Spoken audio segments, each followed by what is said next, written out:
Çok teşekkürler. Usually when I speak, I like to have it be pretty interactive, having you ask questions as we go.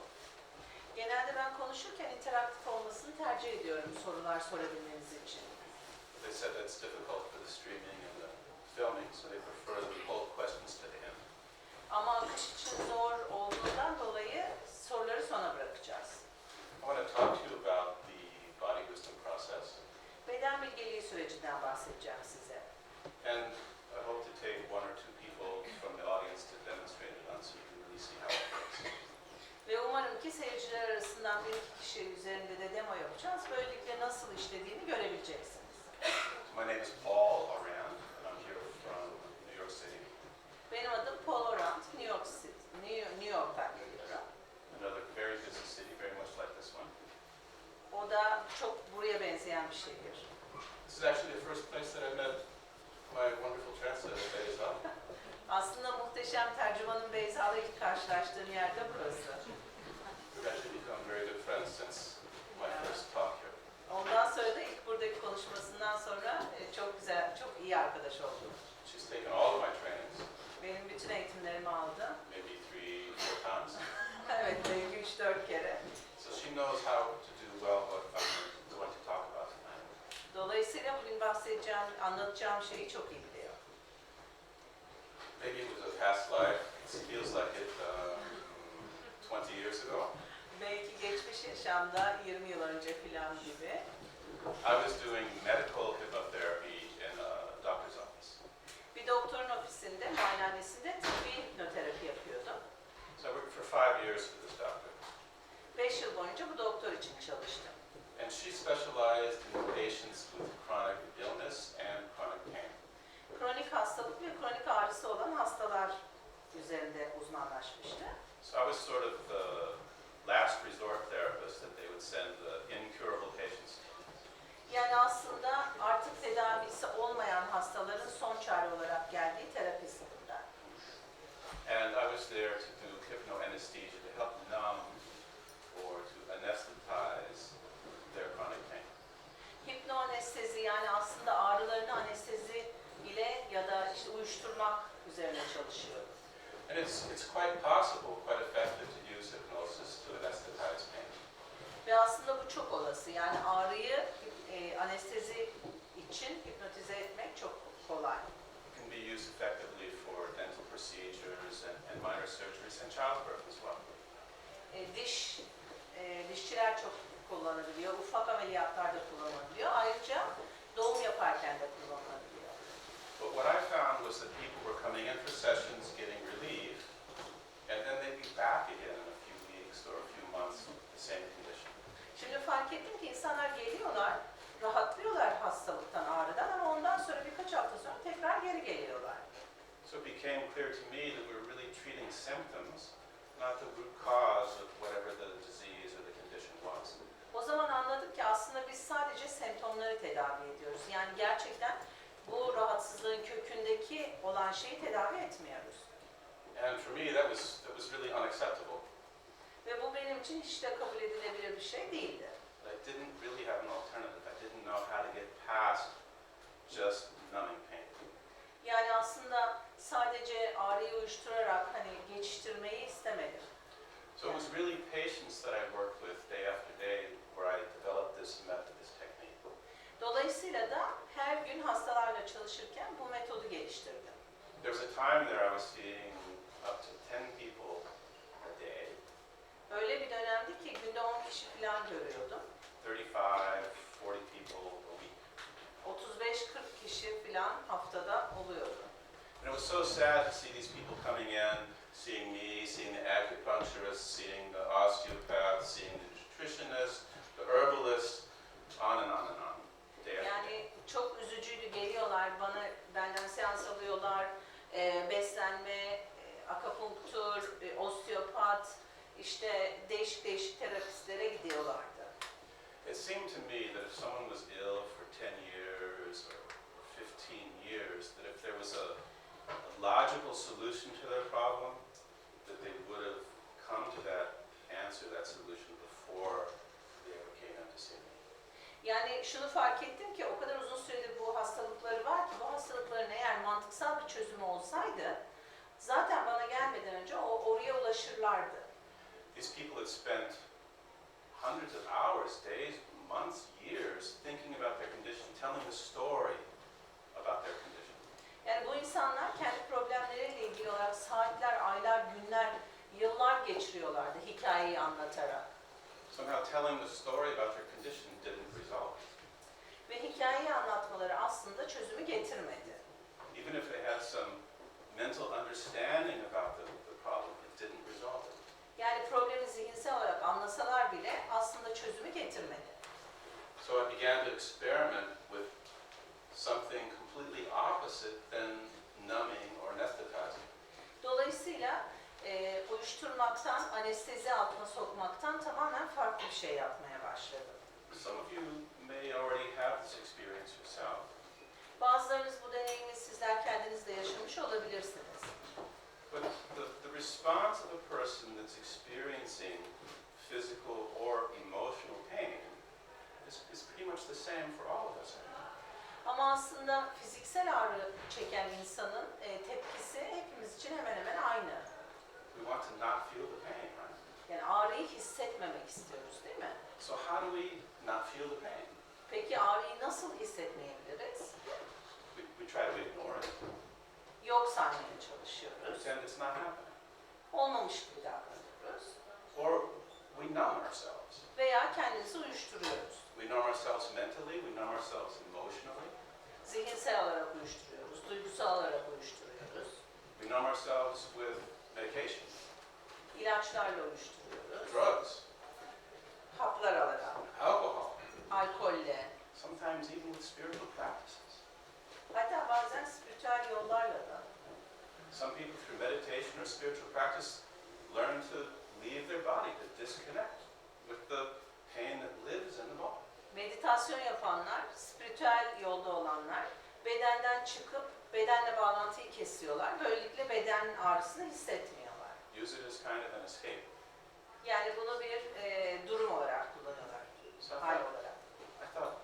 what would happen if instead of taking someone out, I brought them in?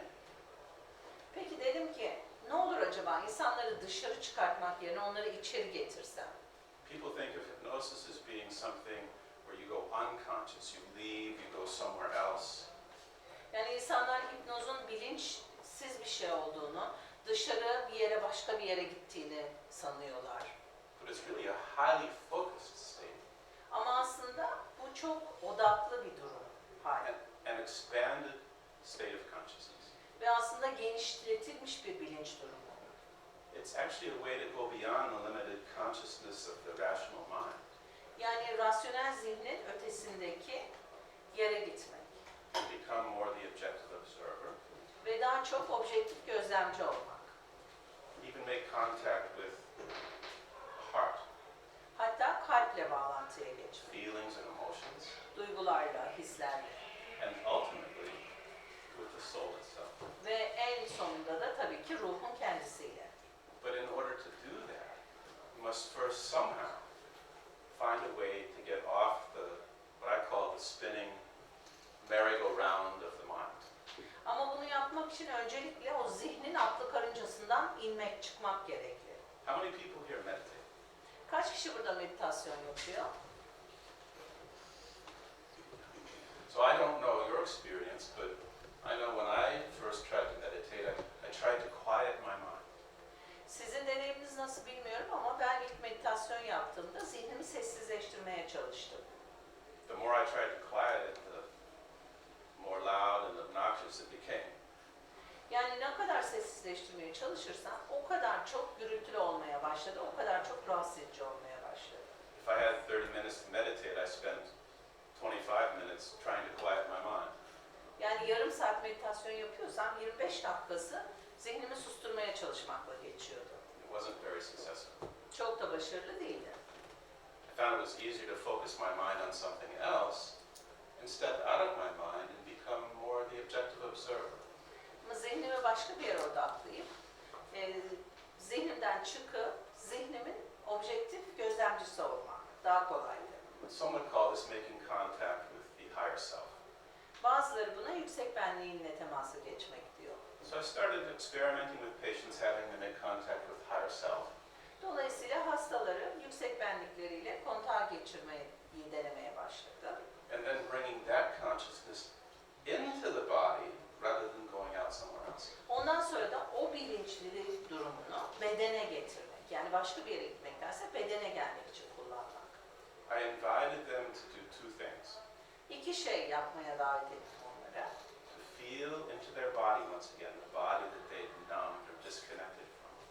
Bedenin içinde bedenlerini hissetmek. Yani uyuşturdukları, bağlantıyı kestikleri bedenlerini tekrar hissetmek. And to enter into a relationship with whatever it was that was going on inside of their body that they'd been trying to ignore. Ve bedenlerin içinde olan şeyle tekrardan bir ilişkiye girmek. Yani olanı yok saymak yerine tekrar onunla ilişkiye girmek. At first people were upset with me. Önce insanlar tabii hiç hoşlarına gitmedi. I feel my pain more.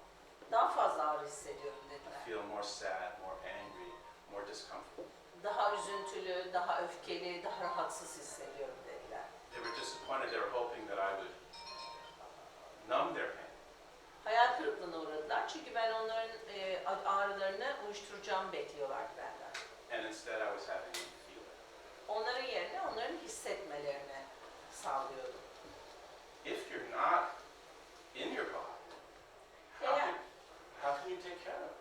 eğer bedeninizde değilseniz nasıl bedeninizle ilgilenebilirsiniz ki? I mean, I understand if your leg, your knee hurts over a long period of time, you start to sort of pull your energy out of there so you don't feel the pain in your knee. Şimdi diziniz ağrıyorsa mesela, bacağınız diziniz ağrıyorsa ve çok uzun süreli ağrıyorsa bir müddet sonra enerjinizi oradan çekiyorsunuz, o ağrıyı hissetmemeye başlıyorsunuz. You get temporary relief, but it doesn't solve whatever it is that's going on. Geçici olarak rahatlatıyor bu ama orada olan problemi çözmüyor. It was almost by accident, or maybe it was by accident, Ve aslında kazaen, tesadüfen that I discovered as someone brought their consciousness into their body, they could make contact with whatever the source of the pain was. fark ettim ki farkındalıklarını bedenin içine getirdikleri zaman problemin kaynağıyla bağlantıya geçebiliyorlardı. Not a matter of thinking of what the problem is, Bu problemin ne olduğunu düşünmekle ilgili değildi.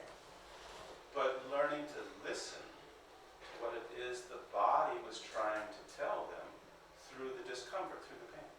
Yani bedenin o rahatsızlık aracılığıyla kendilerine söylemek istediği şeyi dinlemekle ilgiliydi. If you have pain, Eğer ağrınız varsa emotional pain, duygusal ağrı olabilir, or physical pain, fiziksel ağrı olabilir. the body is telling you something. Beden size bir şey söylüyordur. There's something it wants you to know. Sizin bilmenizi istediği bir şey vardır. There's a message that it has for you. Sizin için bir mesajı vardır bedeninizin. But most of us just aren't very good at listening. Ama birçoğumuz bunu dinlememekte çok başarılıyız. We're too busy trying to not. Hissetmemekle o kadar meşgulüz ki. So if we bring our consciousness into our body, Eğer farkındalığımızı bedenimize getirirsek and if we trust that our body is full of innate wisdom, ve eğer bedenimizde doğuştan gelen bilgelik olduğuna güvenirsek, wisdom beyond our intellect, bizim zekamızın ötesindeki bir bilgelik bu and we learn to listen to that wisdom, ve o bilgeliği dinlemeyi öğrenirsek, the body will guide us. beden bizi yönlendirir. The body's wisdom will guide us. Bedenin bilgeliği bizi yönlendirir. The hard part is learning to listen. Ama zor olan kısım dinlemeyi öğrenmek. Sometimes we don't want to hear what it has to say. Bazen onun söylemek istediği şeyi duymak istemiyoruz. I was interviewed about this process on a TV show in America. Bu süreçle ilgili olarak televizyon şovunda bir görüşme yaptım. And the interview had this very nice suit on. Bu mülakatı görüşmeyi yapan kişi çok güzel takım elbise giymişti, kravat takmıştı. He was wearing sandals. Ama sandal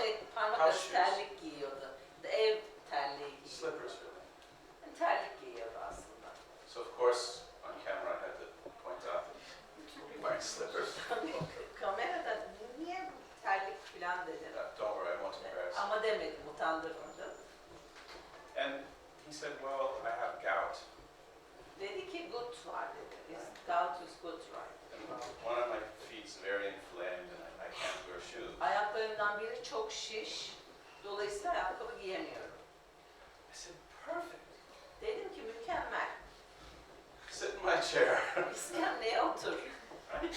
And I did this body wisdom process with him. Ve bu beden bilgeliği sürecini onunla yaptım. Maybe you'll be in the chair soon. Belki yakın bir zamanda siz de iskemlede olursunuz. So I had him relax You had it. and relax. Gevşemesini söyledim. Stop thinking, Düşünmeyi bıraktım. right? Focus on his breath. Nefesine odaklandım. Take him in his imagination to a place where he feels safe and Hayalinde rahat, sakin hissettiği bir yerde olduğunu hayal etmesini. and then I had him use his imagination. Ondan sonra da hayal gücünü kullanmasını istedim. Imagine that your consciousness could become just exactly the right size to travel ever so easily inside of your body. Senin bilincinin minicik olup bedeninde, bedenin içinde hareket edecek kadar küçük bir hale geldiğini hayal ettim. Trust your body's wisdom to guide you to the source of the trouble. Bedeninin bilgeliğine güven. O seni problemin kaynağına götürecek. The source of the trouble is not always where the symptom is. Aslında problemin kaynağı her zaman semptomun olduğu yerde olmayabilir. Now he was under medical care. Tıbbi tedavi altındaydı. I'm certain that some of the things his body told him, his doctor had already told him. Eminim ki bedeninin ona söylediği şeylerin aslında bazısını doktor ona söylemişti zaten. But what he heard from an internal voice in his body. Ama duyduğu şeyi içsel sesinden, bedeninden duydu. So he goes to the source of the trouble. Problemin kaynağına gitti. He goes to his kidneys. Böbreklerine. Now, not everything looks anatomically correct in one of these sessions. Şimdi bu seanslarda her zaman her şey anatomik olarak çok doğru olmayabilir. But his kidney said, quit drinking so much wine. Ama böbrekleri dedi ki bu kadar çok şarap içmeyi bırak dedi. The condition of gout, of course, is very much related with kidneys and uric acid. Tabii ki gut hastalığı böbreklerle ve ürik asitle ilgilidir. So alcohol and rich foods can cause that condition or make it worse. Alkol ve böyle zengin ağır yemekler bu duruma neden olabilir. It had a few other very personal things to tell him, which he didn't feel comfortable sharing on camera. Birkaç şey daha söyledi ama kişisel şeylerdi. Bunu kamera önünde paylaşmak istemedi. That's one of the beautiful things about this work. I don't have to know, no one else has to know. The message is for him. Burada önemli olan şey işin güzelliği de o zaten. Ne olduğunu benim bilmem gerekmiyor. Kimsenin de bilmesi gerekmiyor. O mesaj sadece o kişi için. It was easier for him to follow the wisdom of his body rather than his wife telling him no or the doctor telling him no. Yani bedeninin bilgeliğini dinlemek, karısının ona hayır dediğini ya da doktorun hayır dediği şeyleri dinlemekten çok daha kolaydı. After that, his condition improved very quickly. Ve ondan sonra çok çabuk bir şekilde düzeldi şartları. Around the same time, a woman came into me who had chronic migraines. Aynı yaklaşık hemen hemen o zamanlarda kronik migreni olan biri geldi bana. Anybody here did headaches, migraines? Burada migreni olan, baş ağrısı olan var mı? It's really uncomfortable, isn't it? Çok rahatsız edici değil mi? So I looked on her medical records when she came in. Geldiğinde raporlarına baktım. She'd been in 2 car accidents 2 tane trafik kazası geçirmiş. and had neck injuries from the car accidents. Ve boyunu yaralanmış kaza. Common sense, my mental mindset, head, neck trauma, headaches. Dedim ki tabii doğal olarak işte zihinsel beynim dedi ki trafik kazası geçirmiş, boynu yaralanmış, başla ilgili baş ağrısı dedi. Careful when you think you know. Yani düşündüğünüze dikkat edin. Right? So I'm certain we're going to find muscle damage, head trauma, Yani emindim ki orada bir kas hasarı var, işte kafa travması var. Allow your consciousness to become just exactly the right size to travel in your body and go right to the source of the trouble, the migraines. Yine aynı şekilde dedim ki bilincinin küçülerek bedenin içinde seyahat edip migrenin kaynağına gitmesine izin ver. Not her head, Başına gitmedi, not her neck. boynuna da gitmedi. She goes right here, Tam buraya, center of her chest. göğsünün ortasına. You know what this is, right? Bunun ne olduğunu biliyorsunuz değil mi? Heart center. Kalp merkezine. You know what her heart said to her? Kalbi ona ne dedi biliyor musunuz? Your father died a year ago. Bir yıl önce baban öldü. You've been taking care of your mother, your brother, your sister, the estate, all the legal details. Annene, kardeşine, kız kardeşine, erkek kardeşine bütün hukuki filan işlere sen bakıyorsun. And you have yet to cry. Ve hala ağlamadın. You have not shed one tear. Tek bir damla gözyaşı bile dökmedin. It's time to cry. Artık ağlama zamanı. It's time to grieve the death of your mother. Artık babanın ölümünün yasını tutma zamanı. And she cried, cried, cried. Ve ağladı, ağladı, ağladı. It wasn't the end of her grieving, this was the beginning of it. Ama bu yaz sürecinin sonu değildi tabii. Yaz sürecinin başıydı. It doesn't mean that every migraine is from this, but that was her personal cause. Yani her migrenin bu nedeninin bu olduğu anlamına gelmiyor tabii bu. Ama onun kişisel durumunda migrenin nedeni buydu. And she left with no headache. Ve baş ağrısı bitmiş olarak gitti. And when she felt one starting, she realized, oh, that's right. I need to pay a little attention to myself, to my loss, to my grieving, when my tears come. Ne zaman başı ağrımaya başlasa, yani migrene doğru gittiğini hissetse, fark ediyordu ki evet, şimdi benim yasımı tutma zamanım, kendime bakma zamanım, yasımı tutma zamanım. Body is full of wisdom. Beden bilgelikle dolu. You just need to learn to listen to it. Sadece onu dinlemeyi öğrenmeniz lazım. Isn't it a miracle if you fall or cut yourself, that the body knows how to make that repair? Ya inanılmaz değil mi? Hani düşüyorsunuz, bir yeriniz yara oluyor, vücut kendi kendine onu tamir ediyor. Medical science can tell us much about what happens when the body's healing itself, but there's a lot we don't understand either. Yani tıp aslında nasıl iyileştirdiğini falan söylüyor ama anlamadığınız birçok da şey var.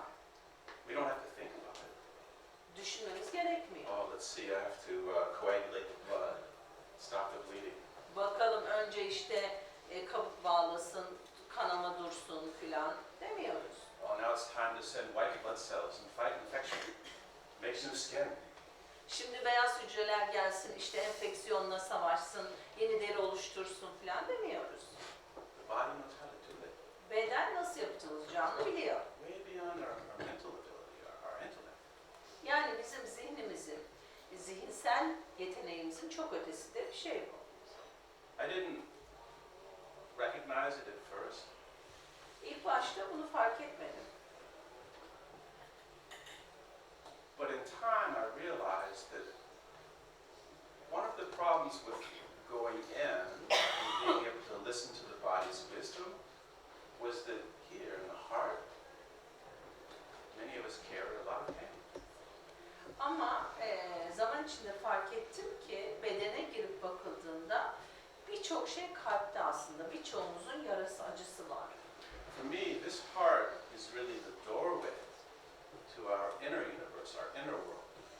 Benim için kalp, içsel dünyamıza, içsel evrenimize giren kapı. Anyone here ever been hurt in a relationship? İlişkide kalp kırılmış olan var mı içinizde? Everyone has. Oh, not, never, right? Asla değil mi? Asla. Anyone here ever get hurt as a child, emotionally? Çocukken duygusal olarak yaralanmış olanınız var mı? Isn't life on Anne, earth baba. fun? Hayat eğlenceli değil mi? You're a proponent of life on earth. Yeah. So I found that after people got hurt in relationships and life in different ways, Fark ettim ki insanlar acı, yani üzüldükleri zaman hayatta, ilişkilerde, değişik şeylerle that they built protection over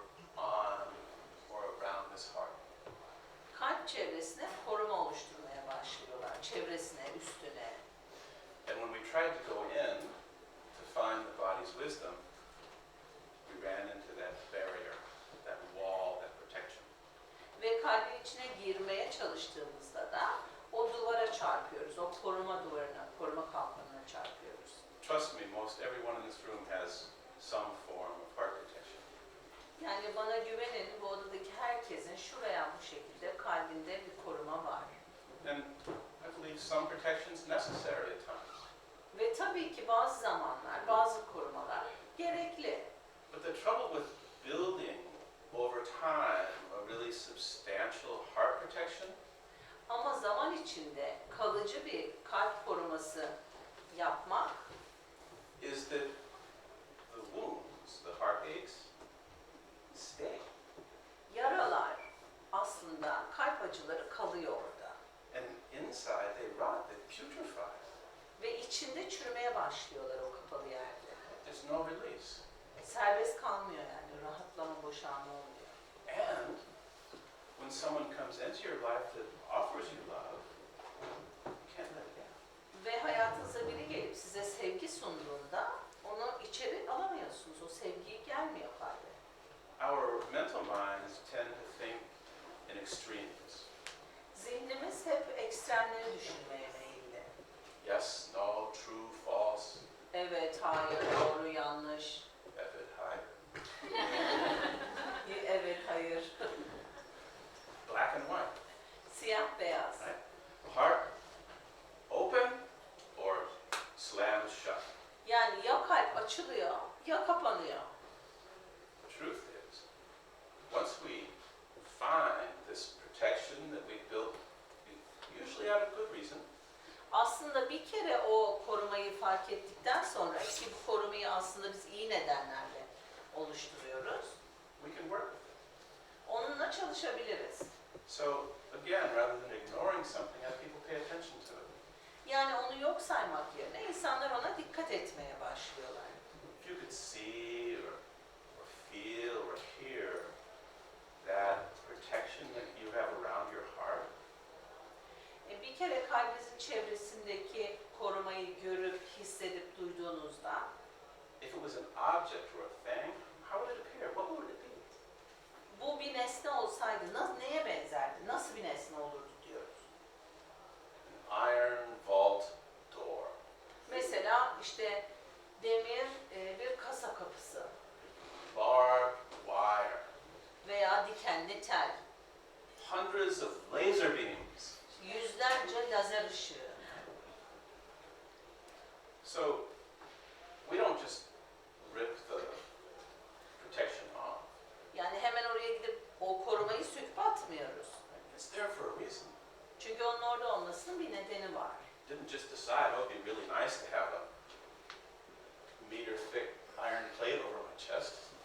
Yani durup dururken de işte 1 metre kalınlığında demir kapak olsun, koruma olsun diye böyle bir karar verilmiyor. So I have people enter into a relationship with this protection. Ne yapıyoruz? İnsanlar bu korumayla ilişkiye geçmeye başlıyorlar. To dialogue with it. Onunla konuşmaya başlıyorlar. Ask it what its purpose is. Amacı nedir diye soruyorlar. Sound familiar from today's class? Bu tatlık geliyor mu? Bugün Ask it what its konuşmamız. purpose is. Amacını sorun. Ask what it made it necessary. Neden gerekli oldu? Something happened. Bir şey olmuş. Or some series of things happened. Ya da bir seri şey olmuş. Ask it how it works, what it does. Ne yapıyor? Amacı nedir yani? Nasıl hizmet ediyor onu sorun. And as when we find out as much as possible about it, Onunla ilgili mümkün olduğunca çok bilgi alıyoruz. we thank it. Ve teşekkür ediyoruz. We don't make an enemy of it. Onunla düşman olmuyoruz. We don't take a welding torch, cut it open. Hani gidip onu işte kesme makinesiyle, kaynak kesme makinesiyle açmıyoruz yani. We thank it for doing such a good job over all these years. Ona bunca sene boyunca çok iyi bir iş çıkardığı için teşekkür ediyoruz. As we acknowledge it, as we thank it, usually it softens, it shrinks, it transforms, it changes in some positive way. Onu gördüğümüz, kabul ettiğimiz, teşekkür ettiğimiz zaman genelde yumuşamaya, şekil değiştirmeye, olumlu bir hale dönmeye başlıyor. It gives access. Geçiş veriyor. Then we can go in. O zaman içeri girebiliriz. You know, when I have someone open their heart protection, Şimdi biri kalp korumasını açtığı zaman I invite them to open it. onları açmaya davet ediyorum. And I really safe for them because it can feel scary to open that, can't it?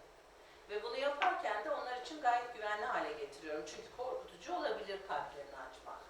I said, you don't have to open it to me Diyorum ki bana açmak zorunda değilsin. or to anyone else. Veya hiç kimseye açmak zorunda değilsin. You can open it so that you can go. Sadece ve sadece kendin girebilmek için açıyorsun. How much more safe can it be? Yani bundan daha güvenli nasıl olabilir ki? Once inside, then we can begin to work with the emotions, the feelings that are held there. Şimdi bir kere içeri girdikten sonra oradaki duygularla, hislerle çalışmaya başlıyoruz. We can let some of the pain go, heal some of the pain. Bazı acıları şifalandırıyoruz oradan. Find some of the love, the inspiration, the creativity that's deeper within. Mesela orada olan sevgiyi, ilhamı, yaratıcılığı, iyi şeyleri buluyoruz. You know what we often find when we go into the heart? Genelde ne buluyoruz biliyor musunuz kalbe gittiğimizde? This wonderful, playful child. Muhteşem oyuncu çocuğu buluyoruz. I call it the intact child, the child before the hurt, the trauma, the abuse, whatever it is. Yani etkilenmemiş, travmalardan, acılardan, çektikleri şeylerden yaralanmadan önceki çocuğu. The child self that's playful, spontaneous, and very close to our authentic self. Oyuncu olan, eğlenceli olan, otantik halimize en yakın olan çocuğu. Tomorrow, the people that are in my class are going to meet that playful child. Yarın benim dersimde olanlar o oyuncu çocukla karşılaşacaklar. Maybe tonight when we do the exercise, some of you will as well. Belki bugün egzersiz yaptığımızda bazılarınız da onunla karşılaşacak. But once this heart's open, then we can make that journey into the source of whatever that trouble is. Şimdi bir kere bunu yaptıktan sonra ve kalp açıldıktan sonra o zaman kalbin içine yolculuğa başlıyoruz. O yolculuk her ne ise. We can listen to what the body's wisdom has to tell us. Bedenimizin bize söylediği bilgeliği dinleyebiliyoruz. We do a dialogue with that source of the trouble. Problemin kaynağıyla diyaloğa geçiyoruz. First we ask it, what's your purpose? Öncelikle ona soruyoruz, amacın nedir? Doesn't necessarily have a mouth and talk, Yani genelde bunun ağzı olup da konuşması gerekmiyor, şart değil. but it responds to our question. It gives us an answer in some way. Ama bir şekilde bizim sorumuza cevap veriyor. We ask it what it needs in order to heal. Şifalanmak, iyileşmek için neye ihtiyaç var diye soruyoruz. I had one patient who came in who had chronic headaches. Bir hasta gelmişti, kronik baş ağrısı vardı. And she saw this sort of Amazon healer woman inside of her. İçinde Amazon şifacı kadını gördü. And the Amazon healer woman held 2 herbs in her hands. Elinde 2 tane bitki vardı, ellerinde. Told her, take these herbs. Bu bitkileri al dedi. One was feverfew and one was something else. I don't know. Hatırlamıyorum, birinin ismi bir şey, diğerininkini hatırlamıyorum. I checked with the herbalist in our office. Bizim ofisimizdeki herbaliste sordum. She said, yeah, those are herbs that are used for fever and for pain. Evet dedi, o bitkiler ateş ve ağrı için kullanılan bitkilerdir dedi. How did she know? Nasıl bilebilirdi ki It bunu? wasn't intellectual knowledge. Yani bu entelektüel bir bilgi değildi. It was some kind of inner wisdom. Bu içsel bir bilgelikti. As much a surprise to me as it was to her. Yani bu benim için de çok sürprizdi onun için olduğu kadar. When there's something in the body like this, whether it's emotional pain or physical pain, it has a message. Şimdi bedende herhangi bir şey olduğunda, duygusal ya da fiziksel bir ağrı olduğunda onun bir mesajı vardır. When we find out what that message is, then we tell the body, we tell the source of that trouble, I get it. Mesajın ne olduğunu bulduktan sonra bunu kaynağa söyledikten sonra anlıyoruz. I hear you. Anlıyorum, seni duyuyorum I'll take the action you ve recommend. harekete geçeceğim diyoruz. I've got it. Anladım diyoruz. You don't have to keep getting louder and louder and louder. Yani gittikçe sesini yükseltmen gerekmiyor. You know, I saw sometimes someone will have a condition, they have surgery for it or be repaired, Bazen bazı durumlarda ameliyat gerekiyor tamir için.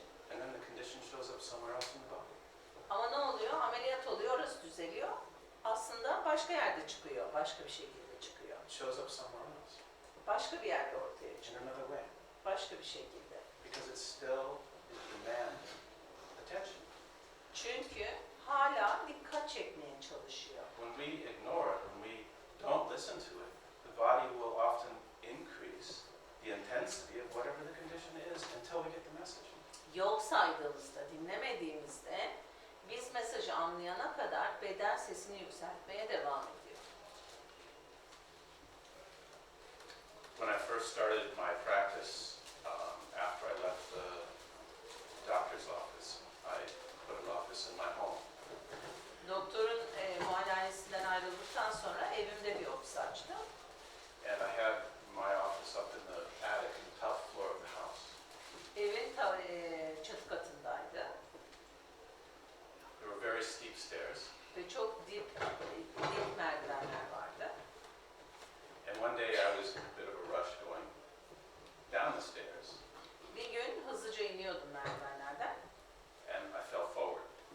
ve öne doğru düştüm.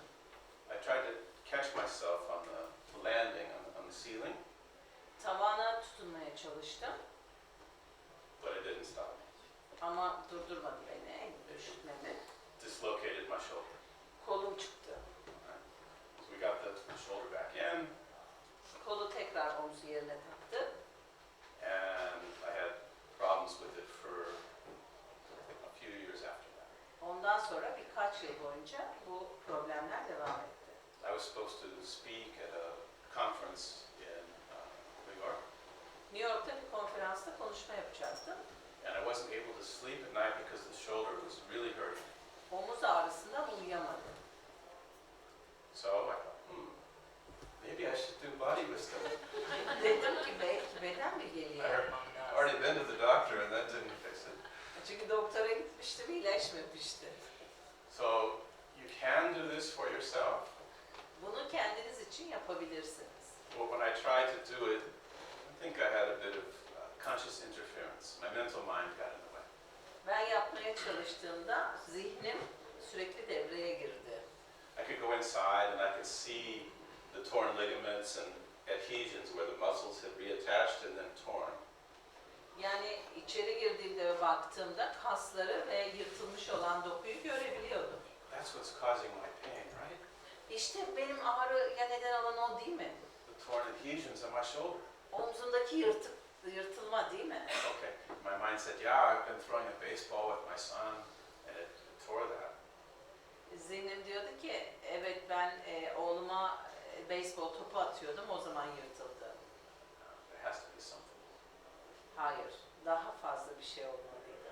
So I went to one of the people that I trained to do body wisdom because I wasn't being very successful doing it for myself. Beden bilgeliği eğitimi verdiğim insanlardan birine gittim çünkü kendi kendime pek başarılı değildim yapmakta. In this case, I did go to my shoulder. Onunla birlikteyken omzuma gittim. It's very interesting. The body often communicates in metaphor. Çok enteresan çünkü beden genelde bir metaforla You know anlatıyor. what it said to me? Ne dedi bana biliyor musunuz? It said, you have to let go of something. Bir şeyi bırakman lazım dedi. You're not that good at letting go.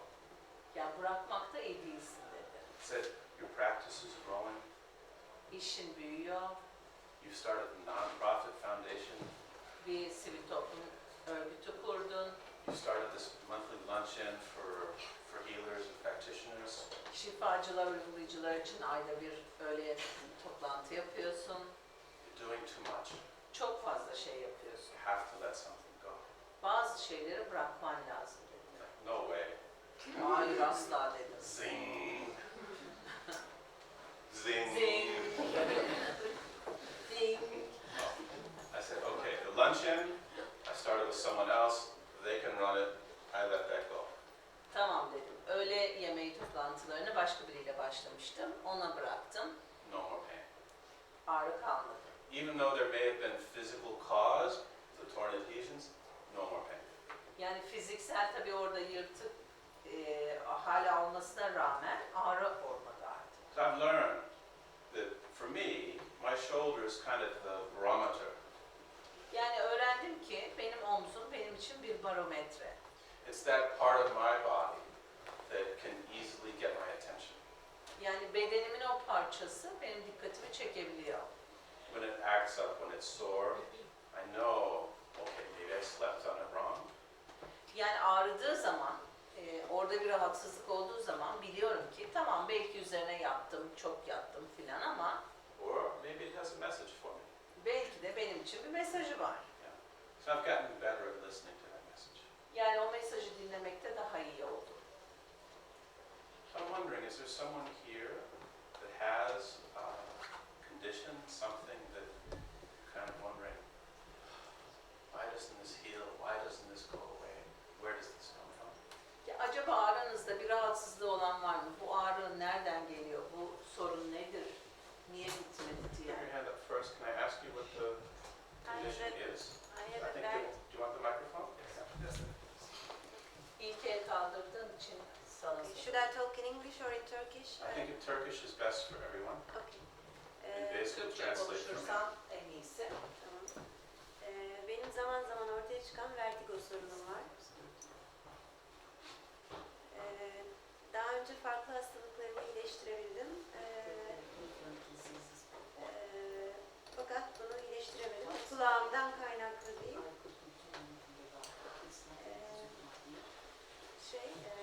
Beyne giden damarlardaki tazik yetersizliğinden kaynaklandığını söylüyorlar. Sağ taraftaki. Özellikle sağ taraftaki kan akış taziğinin sola göre daha az olmasından kaynaklandığını söylüyorlar.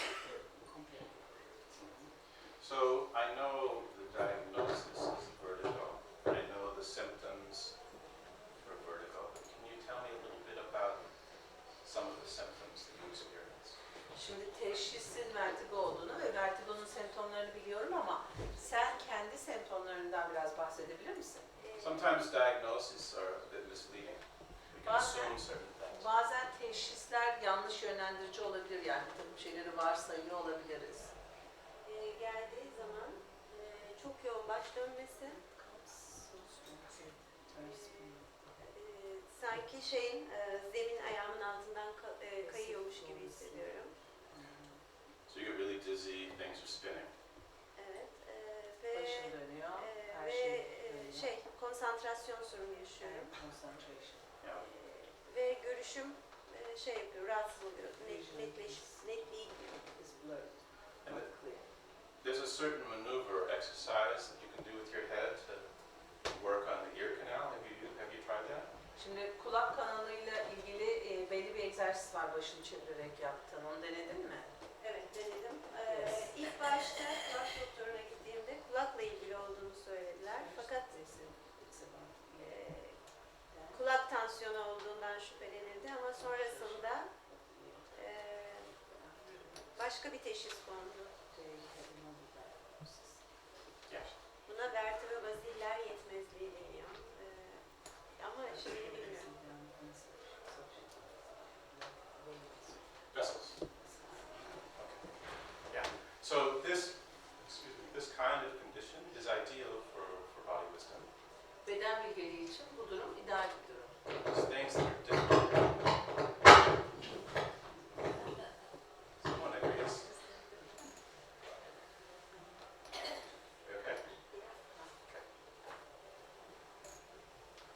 What was I saying? The microphone is not working. Ah. It was from there.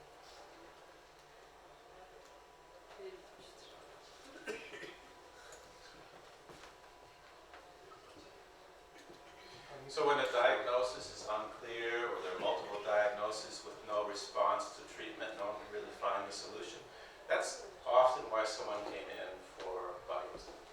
Genelde mesela teşhis tam net değilse, değişik teşhisler varsa, tam belli değilse beden bilgeliği için o zaman geliyorlar.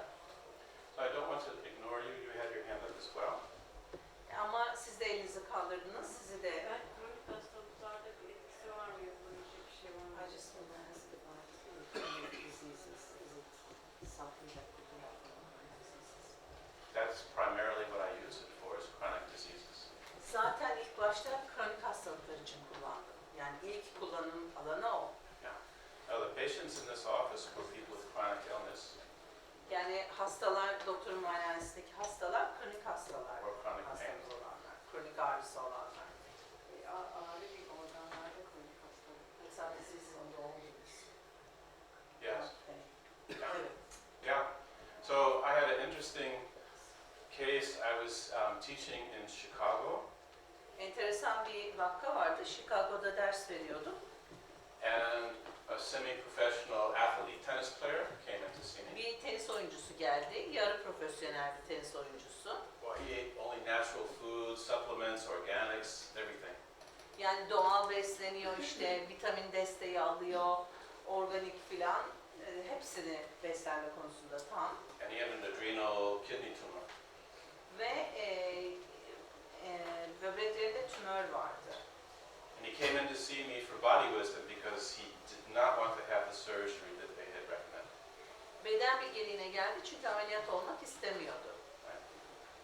So we did body wisdom. We went to the source of the trouble. Beden bilgeliği yaptık. Problemin kaynağına gittik. In this case, he went right to the adrenal gland on top of the kidney. Bu durumda adrenal glansa gitti. Adrenal It sits Bezlere on gitti. top of the kidney. Yeah. böbrek üstü bezlerine gitti. In this case, he saw this blackish, bluish, whitish mass. Siyahımsı, mavimsi, beyazımsı bir böyle kitle gördü.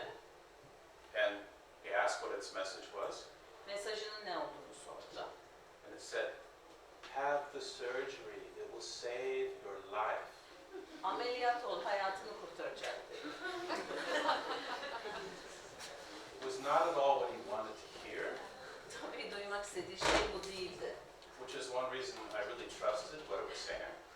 O nedenle de zaten dediği şeyin doğru olduğuna inandım. It certainly wasn't from his conscious mind. Yani bilinçli zihinden gelen bir şey değildi bu. So we talked to his body. O zaman bedeniyle konuştu. We said, okay. He said, okay. Dedi ki tamam And then we prepared the body. ve bedeni hazırladık. You know, the body perceives an incision during surgery as a trauma, as a threat, as violence. Şimdi ameliyat sırasında kesi atılıyor ya, beden o kesiyi tehdit olarak algılıyor. You're unconscious because of anesthesia, but the body isn't happy with what's happening. Yani tabii ki siz anestezi altında bilinciniz yerinde olmuyor ama beden memnun olmuyor bundan.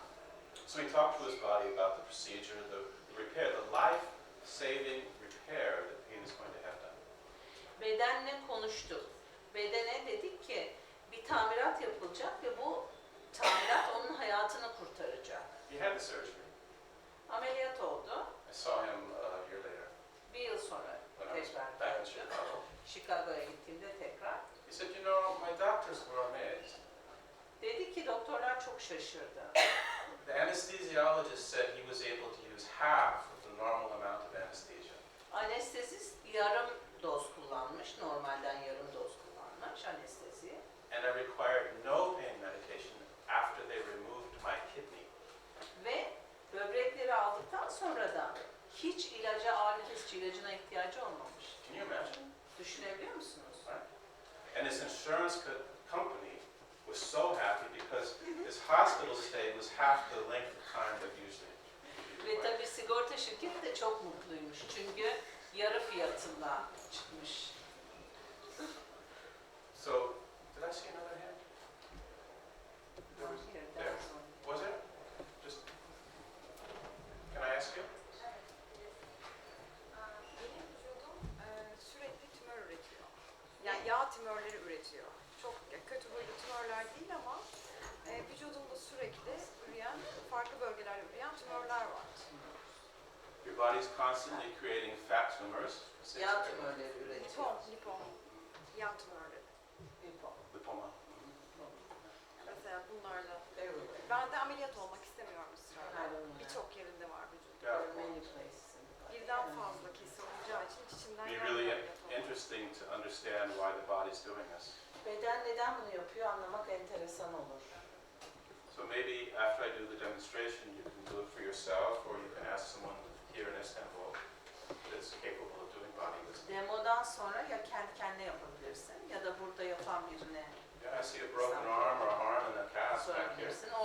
Sorry to call you arm in a cast. I'm sure you have a Evet, beautiful name. alçıdaki el diyorum ama eminim ki güzel bir adınız vardır.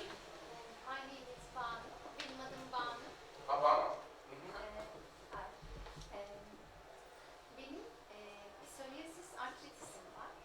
Yani sedefe bağlı mavsal romatizma. Bir daha Latincesini söyle. Psoriasis artritis. Yani Arthritis? sedef Arthritis related with a skin disease called sedef, I don't know what in English. İngilizcesini bilmiyorum. psoriasis. Oh, psoriasis. Yeah. Yes. Yes. I would encourage you to seek a session with someone. I'll talk a little bit about it so you sort of have a direction. Şimdi biraz bahsedeceğim yönünüz belli olsun diye ama bir seans almanızı tavsiye ederim size. Inflammatory disease, Bu ödemli hastalıklardan psoriasis, arthritis, sedefli romatizmadan are autoimmune diseases. otoimmün hastalıklardır. Right? Most of us want our immune system to function as strongly as much as possible to keep us healthy. Şimdi birçoğumuz yani hepimiz aslında bağışıklık sistemimizin bizi sağlıklı tutması için mümkün olduğunca çok çalışmasını isteriz. But with autoimmune disease, the immune system is overreacting. Ama otoimmün sistem hastalıklarda çok fazla çalışıyor. It's immün on sistemi. super high alert. Çok yüksek derecede alarm seviyesinde. And in some way, the body is actually attacking itself. Yani aslında bir şekilde beden kendi kendine saldırıyor. It gets confused. Kafası karışıyor. It perceives itself as the invader. Yani kendini istilacı olarak algılıyor. You can definitely adjust that reaction. Kesinlikle o reaksiyonu ayarlayabilirsin. This is a little different than body wisdom, but we include it in body wisdom. Beden bilgeliğinden biraz daha farklı ama beden bilgeliği dahil yani onu kullanarak. So your conscious mind doesn't correct your body, doesn't manage your bodily functions. Your subconscious mind Çünkü controls it. bilinçli zihni bedensel fonksiyonları yöneten bilinçli zihin değil, bilinçaltı zihin yönetiyor. You're not sitting there thinking, now is a good time to take a breath. Okay, now I have to exhale. Yani otururken şimdi nefes almak için iyi zaman, şimdi nefes ver diye düşünmüyoruz. Subconscious runs all of this. Bilinçaltı bütün bunları çalışıyor, işliyor. So we take someone into the control room of their mind. Ne yapıyoruz? İnsanları zihinlerindeki kontrol odasına götürüyoruz, kumanda odasına. That place where all the bodily functions are monitored and operated and controlled. Beden fonksiyonlarının orada kontrol edildiği, işlemini yaptığı yere. And we go to the immune system control. Ve oradaki bağışıklık sistemi kontrolüne gidiyoruz. So the immune system control would have three sort of fields or areas. Şimdi bağışıklık sistemi kontrolünün 3 alanı var. There's green in the middle, which is ideal or optimum functioning of the immune system. Yeşil var, ideal olan, optimum çalışma. Down in the low end is black, where the immune system is not functioning very well, low immune system functioning. Aşağıda siyah var, yani düşük bağışıklık sistemi çalışmadığı yer. In autoimmune diseases, we find the immune system up in the red, overactive. Genelde otoimmün hastalıklarda bu paneli kırmızıda yani çok çalışıyor da buluyoruz. So we can turn it down. Onu biraz aşağı indiriyoruz. So it's less active, less reactive. Yani daha az aktif, daha az reaktif oluyor. One of the medical treatments for it is chemotherapy. Yani bunun tedavisinden bir tanesi kemoterapi. Why chemotherapy? Neden kemoterapi Because alıyoruz? it damages the immune system and reduces its function. Neden kemoterapi? Çünkü bağışıklık sistemini çökertiyor da o yüzden azaltıyor. But it can have other side effects. Ama tabii başka yan etkileri de olabilir. So you can turn it down so it's not so reactive. Şimdi onu biraz indirebilirsin. Böylelikle çok reaktif olmaz. But you have to go back and find out what caused it to be turned up so high, to be so reactive. Ama gidip onun neden o kadar çok çalıştığını bulmanın nedenini bulman lazım. For this, you can do regression therapy or you can do body wisdom. Bunun için de beden bilgeliği veya regresyon terapisi yapabilirsiniz. Actually, sometimes when we do body wisdom, it turns into a regression. Bazen hatta beden bilgeliğiyle başlıyoruz, regresyona dönüyor. You go to the source of the trouble. It's not a place in the body. Kaynağına gittiğimizde bazen bedende bir yer olarak çıkmıyor bu. It's an experience earlier in life.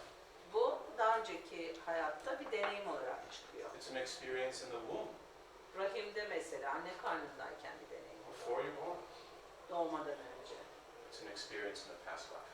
Veya geçmiş yaşamda bir deneyim olabiliyor.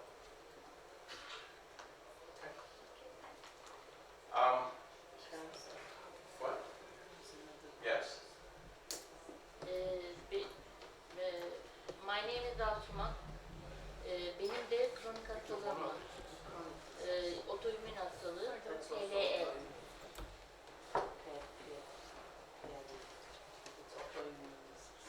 Sistemik lupus erythematosus. Lupus, yeah.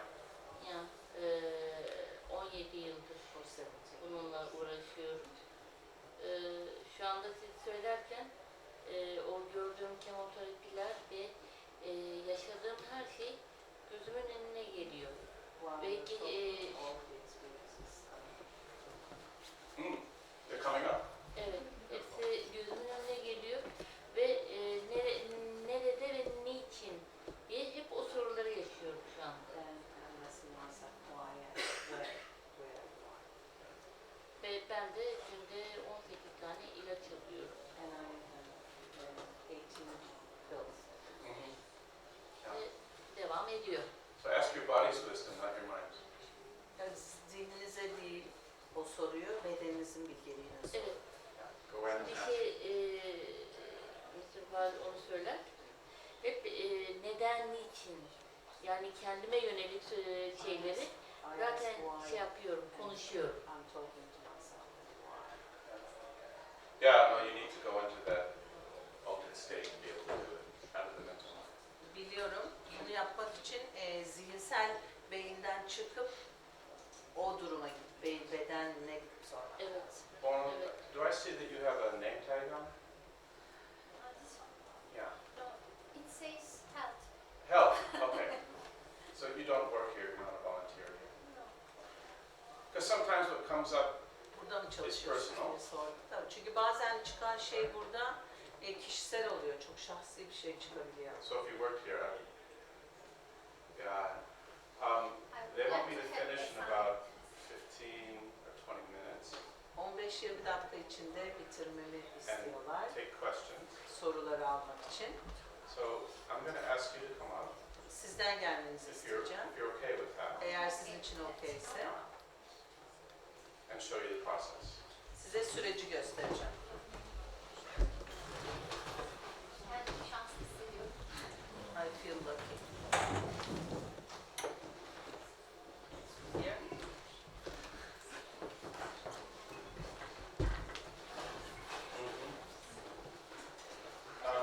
Yeah, this is it. Let's maybe move this. Remove this. Today, one of my friends gave me this. This is a book.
getiriyor farkındalığımızı, bilincimizi. So I'm going to ask you to close your eyes, Gözlerinizi kapamanızı isteyeceğim şimdi. and I'm going to ask you to focus on your breath, Ve nefesinize odaklanın. taking a few deep, relaxing breaths. Birkaç derin, gevşeten nefes alın. Beginning that process of turning inward, İçe dönme sürecine başlıyor. relaxing mind and body. Zihin ve beden gevşiyor. Trusting that your body is full of wisdom Bedeninizin bilgelikle dolu olduğuna güvenin. and can guide you to the source of the condition. O sizi problemin, sorunun kaynağına götürebilir. So to make that journey, I want you to first take a few moments just to observe your thoughts. Bu yolculuğu yapmak için öncelikle düşüncelerinizi gözlemleyin. You know, if some of you have a condition, you can follow along as I speak and do it for yourself. Eğer benzer sorun olan varsa, bu ben konuşurken dinleyebilirsiniz ve kendiniz I için de see some are already doing yapabilirsiniz. that. Bazılarınız yapıyor, görüyorum. So just take a few minutes, a few moments to observe your thoughts. Birkaç dakika gözlemleyin düşüncelerinizi. And what do you hear your mind saying? Zihniniz ne diyor? Sağlıklı olmak istiyorum. I want to be healthy. I want to be healthy. Good. Güzel. So you don't have to do it out loud, Bunu yüksek sesle yapmanız gerekmiyor. but tell your mind the best way it can help you to be healthy is to step back now and let you make this journey. Ama zihninize şunu deyin. Benim sağlıklı olmamı sağlamanın en iyi yolu sen bir adım geri at, geride dur ve benim bu yolculuğa yapmama izin ver. Rather than trying to do it for you or figuring it out. Yani senin için yapmaya çalışmak ya da anlamaya çalışmak yerine geri durmasın. And when it steps back and is ready and willing to do that for you, just let me know. O geri adım attığında ve bunu yapmaya izin verdiğinde, hazır olduğunda bana haber ver.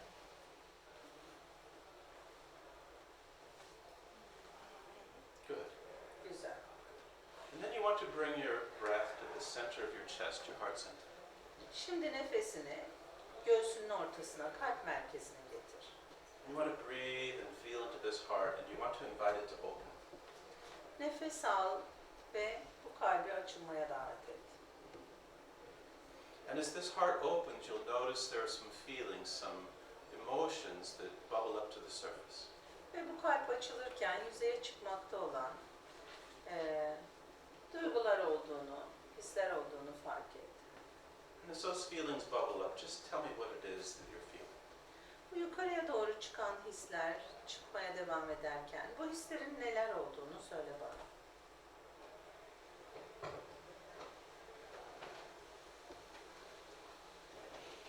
I think they are still close and deeper. It's closed and then Hala kapalı ve derinde. So if you could see or feel that protection that you have there in place over your heart, if it was an object, how would it appear? Bu kalbinin çevresindeki şey bir nesne olsaydı neye benzerdi bu? It is so shameful. Stop. Stone. Çok utanç verici taş. Stone's very common. Taş çok görülen. So just notice the size of the stone, Ebadını fark et taşın. the shape of the stone, Şeklini, the color of the stone. rengini. It is a marble, black, very small, Small black marble. perfectly shaped. Mükemmel şekilde siyah mermer. Perfectly shaped. Mükemmel şekilde. So take a moment to thank that black marble that's there to protect your heart. O kalbini korumak için orada olan siyah mermere teşekkür et.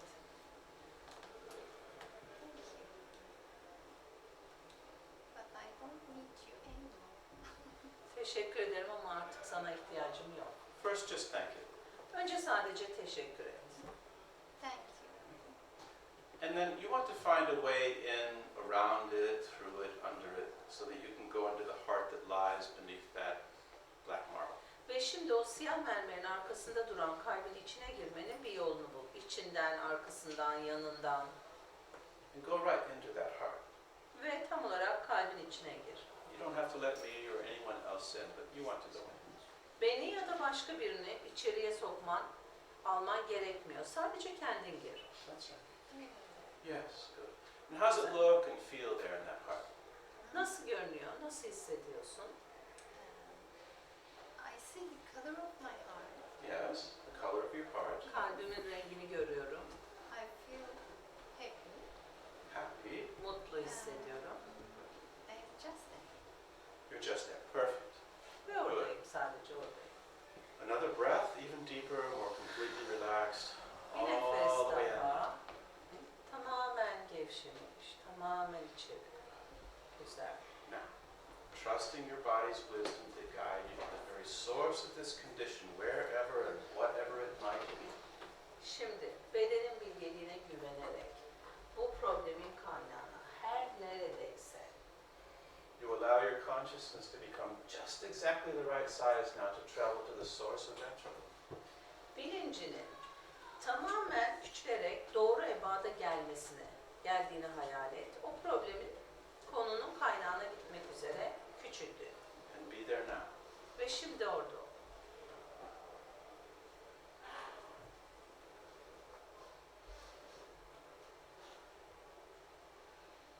That's right. Evet, And what have you aynen found? öyle. Ne buldun?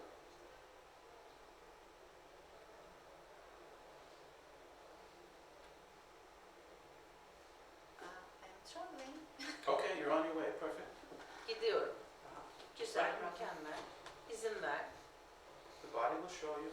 Beden sana gösterecek. Maybe something you see, feel, hear, Belki gördüğün, hissettiğin ya da duyduğun bir şey. traveling, Seyahat ediyorsun. on your way, Yoldasın. trusting Güveniyorsun. the body's wisdom. Bedenin bilgeliğine.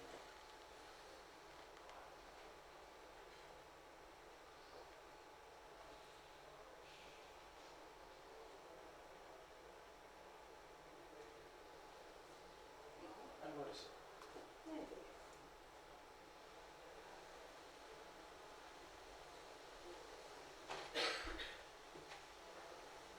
It's just here somewhere. Burada bir şey. In your throat. Boğazında. And how does it look or feel? Neye benziyor ya da nasıl hissettiriyor? It's like dune. Like a knot. A knot. That's right. Evet. So, you don't have to do it out loud. Bunu yüksek sesle yapmak zorunda değilsin. Şimdisine. But ask this knot what Bu it is düğme sor. that it wants to show you or tell you. Ne olduğunu sor bu düğme. Ne sana ne anlatmak, ne göstermek istiyor.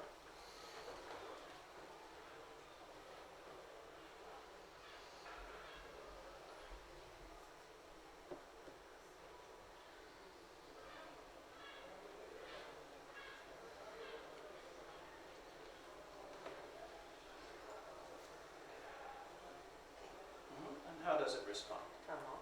Ne cevap ver? Have an idea. Bir Is that fikrim something var. you're able to share or you want to keep it to yourself? Paylaşabileceğin bir şey mi, kendine mi saklamak istersin? Eğer beni mazur görürlerse kendime saklamak I istiyorum. prefer to keep it to myself. And that's fine. Evet, tabii ki. It's important that you know. Senin biliyor olman önemli. So thank it for revealing this to you. Bunu sana açık ettiği, anlattığı için teşekkür et ona. Again, silently. Sessizce, içinden. Tell it, I hear you, I get it. Ona de ki seni duyuyorum, anladım. Seni duyuyorum. Anladım. And ask it what it needs in order to heal. Ve için, şifalanmak için neye ihtiyacı var onu sor.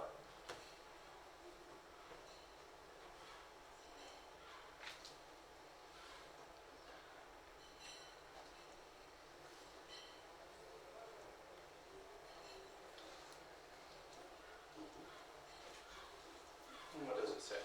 Ne diyor? Şey, Utanç, şey, Sh- şey, Share. şey, şey, paylaş, şey, paylaş, share, şey. share, paylaş. Share. Do you know what it ask it? Or do you know what it means? Share. Paylaşmanın ne demek olduğunu biliyor musun? I will speak about it with the people who is responsible about I will speak with the people responsible. Bundan sorumlu insanlarla konuşacağım. Paylaşacağım. So, tell it you'll speak with those people who are responsible, Sorumlu olan insanlarla konuşacağını söyle ona. that you get the message, Mesajı aldığını söyle and you'll take the action. ve harekete geçeceğini söyle. mesajı aldım ve harekete geçeceğim. And that it doesn't need to keep getting your attention so strongly in this way. Ve bu şekilde kuvvetli bir şekilde senin dikkatini çekmeye çalışmasına gerek yok artık. Benim dikkatimi bu kadar kuvvetli şekilde çekmeme gerek yok. And how does it respond when you say that? Bunu söylediğinde ne cevap veriyor? Nasıl bir karşılık veriyor? I feel good. You feel better. Daha iyi hissediyor. Daha iyi hissediyorum. Then you want to bring your attention for a few moments, especially to this arm, Şimdi dikkatini özellikle bu kola getir. and don't say it out loud, but thank the arm for communicating this message to you, for really getting your attention. Şimdi içinden koluna teşekkür et. Mesajı sana iletmek için, bunu yaptığı için ona teşekkür et içinden. Thank the arm for carrying this secret, Bu sırrı taşıdığı için kola teşekkür et. and tell the arm you can set it down now. Ve kola de ki artık rahatlayabilirsin. It doesn't have to carry it any longer. Artık daha fazla taşıması gerekmiyor. You can talk about it, Sen onunla ilgili konuşabilirsin, you can write it, yazabilirsin, you can express it. ifade edebilirsin. Thank this arm. Kola teşekkür et. İçinden söyleyebilirsin.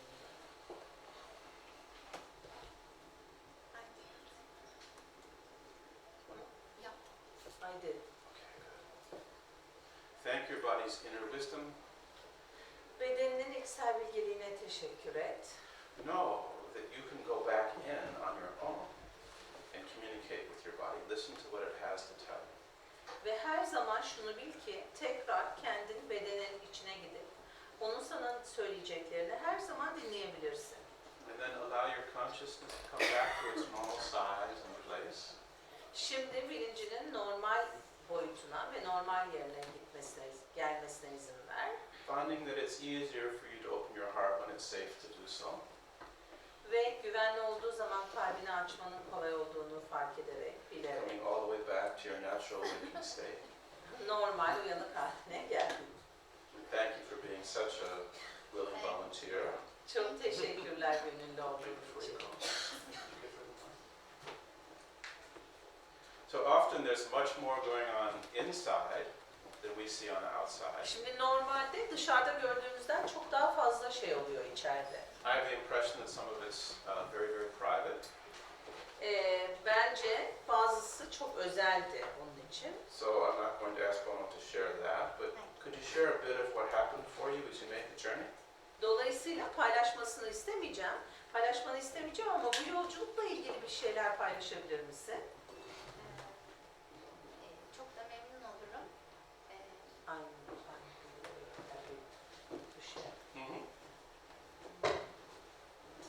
Özellikle kalbimin küçük bir siyah mermer taş olduğunu görmek çok acıtıcı bir şey. Gerçekten. Yeah.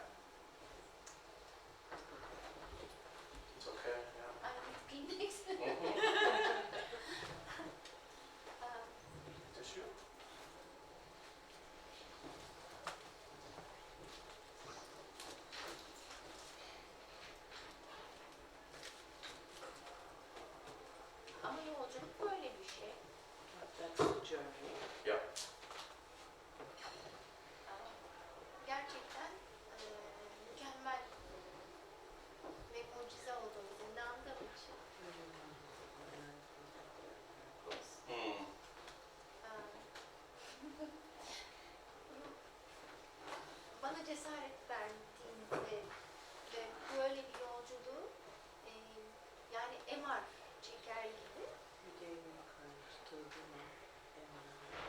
Ah, that's right. It's a kind of self-body scan. Evet, tam kendine beden taraması. Beautiful. Thank you. Thank you. Yeah. Teşekkürler. Let's all thank you for coming. Çok teşekkürler. It really takes a lot of courage. Gerçekten cesaret istiyor. Thank you.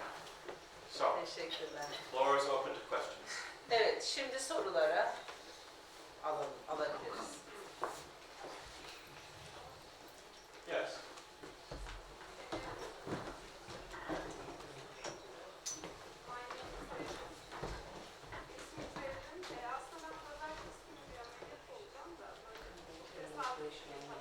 You're going for surgery on Monday. Yakın konuşabilir miyiz?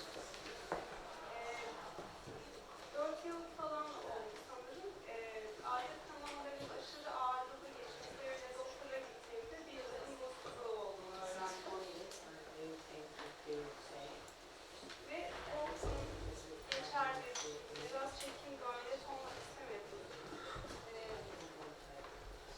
Bahsettiği kesiyi vücudumda kabul edemedim yani ameliyat. Geçerli ya da hallolabilecek bir şey diye düşündüm ama ağrılar çekme vesaire gelince en sonunda karar verdim.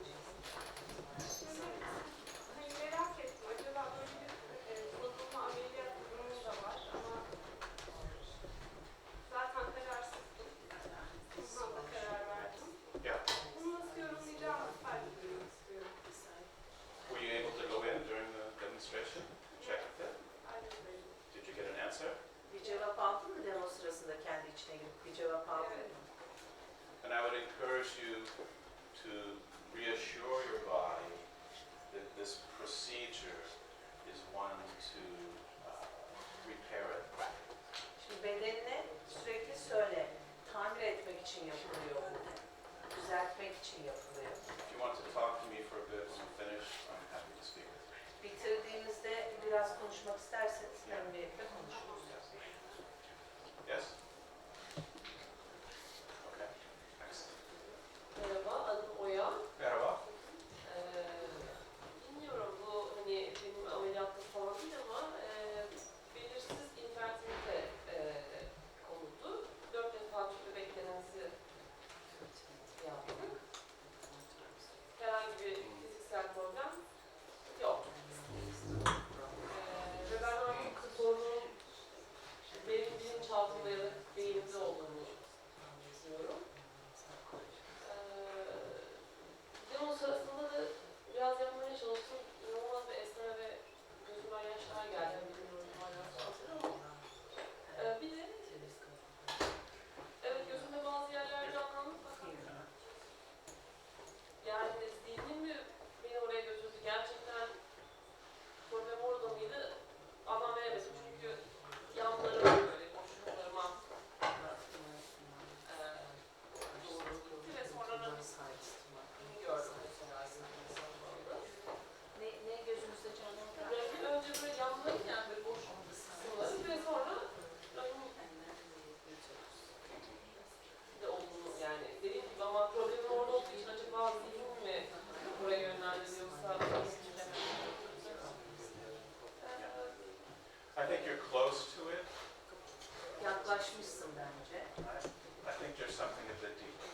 Ama daha da derin bir şey olduğunu düşünüyorum. And that's where, like, for me with my shoulder, it was hard for me to do it for myself because it's hard to really see the source of it on our own sometimes.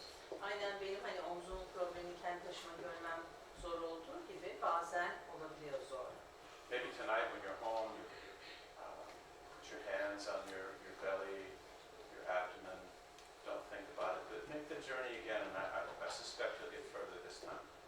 Belki akşam eve gittiğinde, yattığında elini karnına koy ve bu yolculuğu bir daha yap. Bana öyle geliyor ki daha derinden bir şeylere gideceksin. bu çözer mi? Hani Burada soldu. Well, see what you come up with.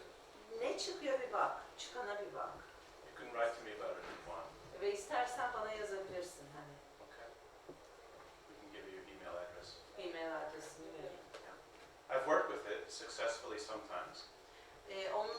da çalıştım başarıyla bazen. It's hard to know without doing the session. Ama seans yapmadan bir şey söylemek zor.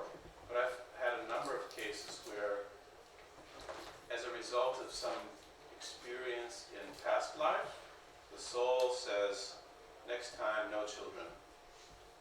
And yet the human self longs for children. And so there's a kind of a conflict. Ama bazen şöyle şey çıkabiliyor. Geçmiş yaşamdaki bir deneyim nedeniyle ruh diyor ki bir daha çocuk asla diyor. Ama tabii insan olan parçamız onun özlemini duyuyor. Böyle bir şey olabiliyor. Even if the soul decides this in the past, it doesn't mean that it can't be resolved. It often can. Yani ruh böyle bir karar vermiş olsa bile geçmişte bu çözümlenemez anlamına gelmiyor. Yani kesin anlamına gelmiyor. Especially when there's no known physical or organic cause for it. Özellikle de fiziksel ve organik bir neden olmadığını That's demiş. exactly the kind of thing this thing is good for. Yani tam işte o nedenle Yeah. çalışılacak şey. I promised you. They'll give you the microphone. İsmim Gülnur. Konuşma süresince iki şeyden bahsettirdi. Bedenin bilgeliği ve zihnin bilgeliği. Bedende çeşitli organlarda rahatsızlıklar oluşarak bize sinyal verdiğini anladım. Zihnin bilgeliğini kullanarak bu rahatsızlıkların bedendeki organlara gitmeden onları atmamız, fark etmemiz, önlem almamız hakkında bir şeyler söyler misiniz? Teşekkür ederim. Yeah, listen. Dinleyin, Listen. dinleyin. So when you say mind listen, you mean intellect? She said mine. Yeah. So I don't know exactly what Bono came up with or what she realized in her session. Banu'nun seansında ne çıktı ve ne fark etti bilmiyorum ama But one of the themes or the patterns that I see in doing this work bu çalışmayı yaparken gördüğüm kalıplardan bir tanesi is that emotions, if you think of them as energy, şimdi duyguları enerji olarak düşünürseniz emotions demand expression. şimdi duyguların ifadeye ihtiyacı var. They want to be expressed, they want to be externalized. İfade edilmek istiyorlar, dışarı vurulmak istiyorlar. And when we internalize emotions, O duyguları içimize attığımızda when we suppress emotions, ve bastırdığımızda one of two things happens. iki şeyden biri oluyor. They go deeper within and cause illness, dis-ease in our organs, in our body. Şimdi vücudumuza içeride kaldıkları zaman içimizde dis-ease denilen, disease İngilizce hastalık, dis-ease rahatsızlık bizde de denir ya, rahatsızlığa neden oluyor. Or those suppressed emotions, energy, comes blasting out at inappropriate or inconvenient moments, often at the ones we love the most. Veya bu bastırılmış, sıkıştırılmaya çalışan duygu, enerji olarak uygunsuz bir şekilde, genelde de çok sevdiklerimize patlama şeklinde So, ifade ediliyor. like the first story or second story of the woman with the migraines, who lost her father, Hani migren hikayesi vardı ya, babasını kaybetmiş olan kadın. those feelings just needed to be expressed. Mesela o duyguların sadece ifadeye ihtiyacı vardı. I think her name was Sandra Ray. Sanırım ki adı Sandra Ray'di. She was one of the originators of the breathwork movement. Nefes terapisi çalışanlarından bir tanesi. Yani ilk nefesi I kullanan. believe it was her. I believe it was her. O olduğuna inanıyorum. She said, the organs weep the tears that the eyes refuse to cry. Sandra Ray dedi ki, bu söz onundu sanıyorum. Organlar gözün dökmediği yaşları dökerler. I think it's very true. Çok doğru bence. So, I thank you all for coming tonight. Hepinize çok teşekkür ederim geldiğiniz için.